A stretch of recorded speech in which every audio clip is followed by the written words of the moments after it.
Hi guys, welcome to our family vlog. And in today's video, I would like to share one of my racket dito sa office, pati na rin sa bahay. Pero syempre mas mabenta to sa office. Lalo sa aming mga call center agent na graveyard yung shift or panggabi. Naku, mahilig kami sa mga kutkutin para hindi kami antukin. Kaya i-share ko sa inyo kung paano ko i-repack itong mga paninda. So without further ado, let's start this video.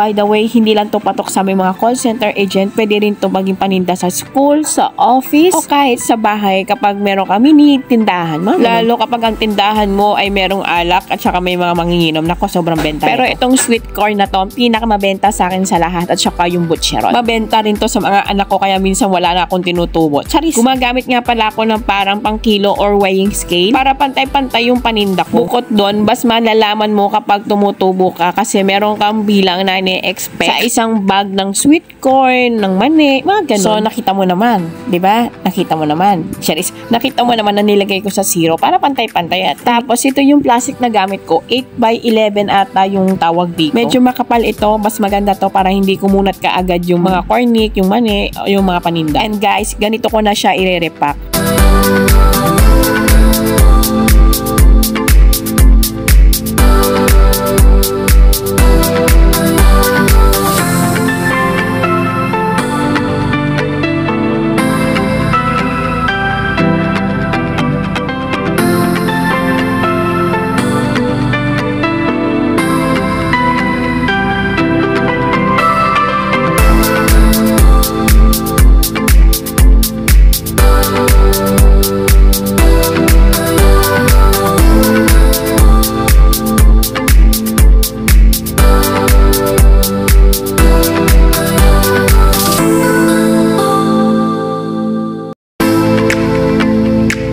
Tapos, ang bentahan ko dito, bawat plastic is 20 pesos. Sobrang benta nito sa aming mga call center agent. Siyempre, babasihan mo rin naman kung saan mo siya ititinda at magkano. Pero sa bahay, ang benta ko nito ay 15 pesos pero magkaiba yung timbang nila. Bali, bawat plastic, meron siyang 70 grams na sweet corn. So, yung ginagawa ko, tinatambak ko muna siya dyan lahat-lahat. Pero medyo nakatiklop yung plastic para hindi kumunat nga kaagad yung corn. Para mamaya, sabay-sabay ko na siya isi-seal.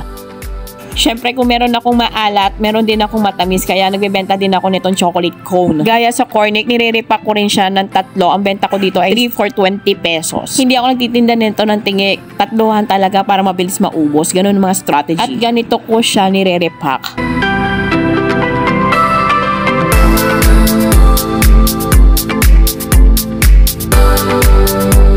And meron akong 2 klase or flavor na chocolate cone. Yung mga ka-work ko kasi, ito yung mga request. Kaya sinusunod ko lang. Syempre para mabenta. 3.20 rin ang bentahan ko dito. Isa pang matamis or candy na tinitinda ko is yung pastillas yema flavored or yung flavored yema pastillas. Dito naman 2.20 ang bentahan ko. In short, all items na tinitinda kong pangkutkot is 20 pesos bawat repack.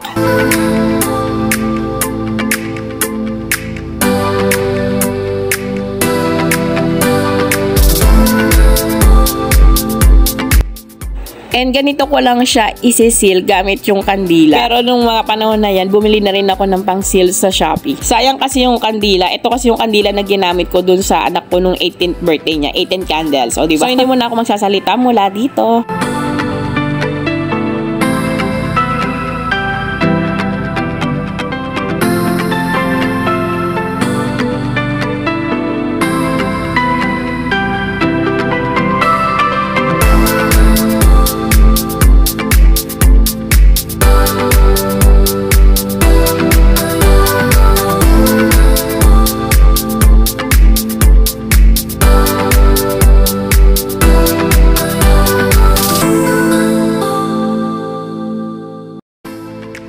After ko ma-seal nitong cornic, syempre gugupitin ko yung mga sobrang plastic. And guys, hindi ko tinatapon nitong sobrang plastic. Ginagamit ko yung pang-repack ng flavored yema pastillas. Ayoko kasi nagtatapon, sayang.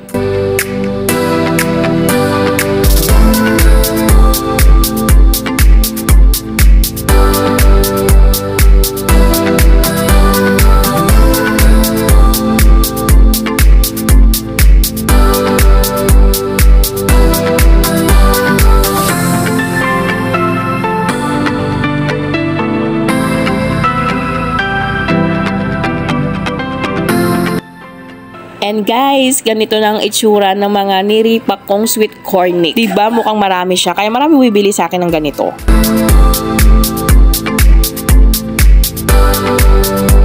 And then, bawat product, sineseparate ko ng plastic bago ko doon ilagay sa pinaka-bag. Para organize lang kapag kukuha ko or magre-restock ako doon sa parang mini pouch ko. Kasi tinatakas namin to sa loob ng production floor. Bawal kasi talaga ang pagkain. Kami yung mga ninja move siya.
At ito naman yung mini pouch ko na sinasabi ko kanina, tinatakas ko doon sa guard. Lalagyan ko na siya ng tag-lilimaw, tag-aapat na paninda. Sinasabi ko sa inyo, pagkakita nila sa akin nang pumapasok na ako sa prod, diretso na yan doon sa station ko at diretso sila dito sa aking mini pouch. Minsan nga, habang nagkukol ako, kinukuha na lang nila yan pero meron na kasama ang bayad. And this is my best seller, Butcheron. Gabi, kahit ganyan kalaki yan at medyo may kamahalan, marami bumibili yan. Tapos ito nga pala yung bayong na dinadala ko doon sa office pero diretso yan sa locker. In short, ang locker ko ay puro paninda. And ito yung itsura ng bayong ko, ready na para kumita. So yun lang guys, I hope na nagustuhan nyo tong video ko. Maglilink din ako ng mga iba kong paninda dito sa description box ko. Ililink ko rin ang aking Ecomobi at TikTok shop para sa iba kong paninda. At kung bago ka lang sa video ko, please hit subscribe, click notification bell para updated ka sa mga upcoming video ko. Yun lang, thank you for watching, bye bye!